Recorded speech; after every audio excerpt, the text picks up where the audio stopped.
Something strange is happening to the solar system. Most of the solar system is pretty well behaved, but in the distant reaches, out past the orbit of Neptune and far from the light of the sun, things can get a little strange. There are a bunch of rocks orbiting the sun in patterns totally different from the objects found closer in.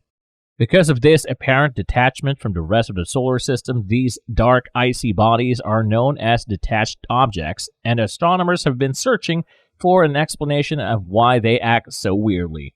By far, the most well-known explanation would be the hypothetical existence of Planet 9, a large, unseen planet lurking about in the solar system's fringes, gravitationally bumping these detached objects into their strange orbits. But Planet 9 is not the only option, and now a pair of astrophysicists believes they have found the best explanation yet. According to their analysis, it's not Planet 9 wrecking those detached orbits. Rather, they find the collective gravity of the detached objects themselves has introduced instabilities that shifted the orbits over millions of years. This region of space, which is so much closer to us than stars in our galaxy and other things that we can observe just fine, it's just so unknown to us, explained astrophysicist Anne-Marie Madigan at the University of Colorado Boulder.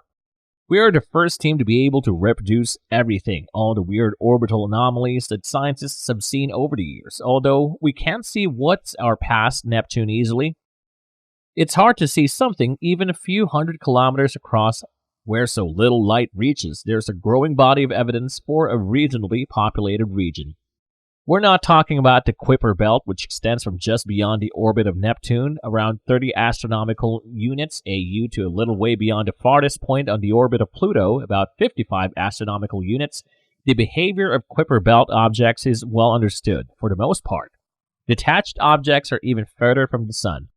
There's the Lea Kahanua, which only comes as close as 65 AU at perihelion, or its closest approach to the Sun, with an aphelion at 2,106 AU. Sedna swings between 76 and 937 astronomical units. Far out was detected at a distance of 140 AU. You get the idea. And it's not just the distance. These bodies aren't on nice, tidy orbits. Instead, their orbits are usually highly elliptical and on a tilted angle relative to the more or less flat plane of a solar system. Two properties known respectively as eccentricity and inclination.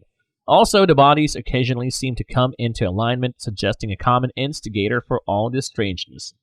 To find an explanation for what's going on, Madigan and her colleague astrophysicist Alexander Zderic of the University of Colorado Boulder conducted simulations of the outer solar system, using the power of a supercomputer for the computationally intense task of accounting for the collective and individual masses of these outer solar system objects. This is not dissimilar to research conducted by the pair and published in 2018, but the new simulation was updated to be more realistic. We modeled something that may have once existed in the outer solar system, and also added in the gravitational influence of the giant planets like Jupiter, Zderic said. Their simulation covered the region between 100 and 1,000 astronomical units and ran for a variety of configurations and a range of masses, with a starting point of an orderly orbit around the Sun.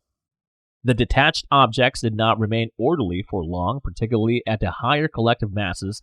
As time passed in the simulation, the objects started to interact, pushing and pulling each other, and knocking off course. In the end, the simulation achieved a result that looks a lot like the orbits of the detached objects today. It did, however, require a fair bit of mass in the outer solar system. You needed objects that added up to something on the order of 20 Earth masses, Madigan said. That's theoretically possible, but it's definitely going to be bumping up against people's beliefs. That total mass is also a fair bit chunkier than Planet 9. Nevertheless, the result is a strong competitor to the Planet 9 theory, especially since Madigan, Zderic, and their colleagues aren't the only team to have demonstrated the possibility that a bunch of rocks could be the culprit. In addition, two separate surveys have identified new swarms of detached objects, data incorporated into the simulations that show no evidence of the seeming alignment thought to indicate the presence of Planet 9. But we're probably going to have to wait for better instruments to finally make a ruling one way or the other. A lot of the recent fascination with the outer solar system is related to technological advances, as Zderic said. You really need the newest generation of telescopes to observe these bodies. Aside from a tapestry of glittering stars and the glow of the waxing and waning moon, the nighttime sky looks inky black to the casual observer. But how dark is dark? To find out, astronomers decided to sort through 200,000 images from NASA's Hubble Space Telescope and made tens of thousands of measurements in these images to look for any residual background glow in the sky in an ambitious project called SkySurf. This would be any leftover light after subtracting the glow from planets, stars, galaxies, and from dust in the plane of our solar system called zodiacal light. When researchers completed this inventory, they found an exceedingly tiny excess of light, equivalent to the steady glow of 10 fireflies spread across the entire sky. That's like turning out all the lights in a shuttered room and still finding an eerie glow coming from the walls, ceiling, and floor. The researchers say that one possible explanation for this residual glow is that our inner solar system contains a tenuous sphere of dust from comets that are falling into the solar system from all directions, and that glow is sunlight reflecting off this dust. If real, this dust shell could be a new addition to the known architecture of the solar system. This idea is bolstered by the fact that in 2021, another team of astronomers used data from NASA's New Horizons spacecraft to also measure the sky background. New Horizons flew by Pluto in 2015 and a small Kuiper Belt object in 2018, and is now heading into interstellar space. The New Horizons measurements were done at a distance of 4 billion to 5 billion miles from the Sun.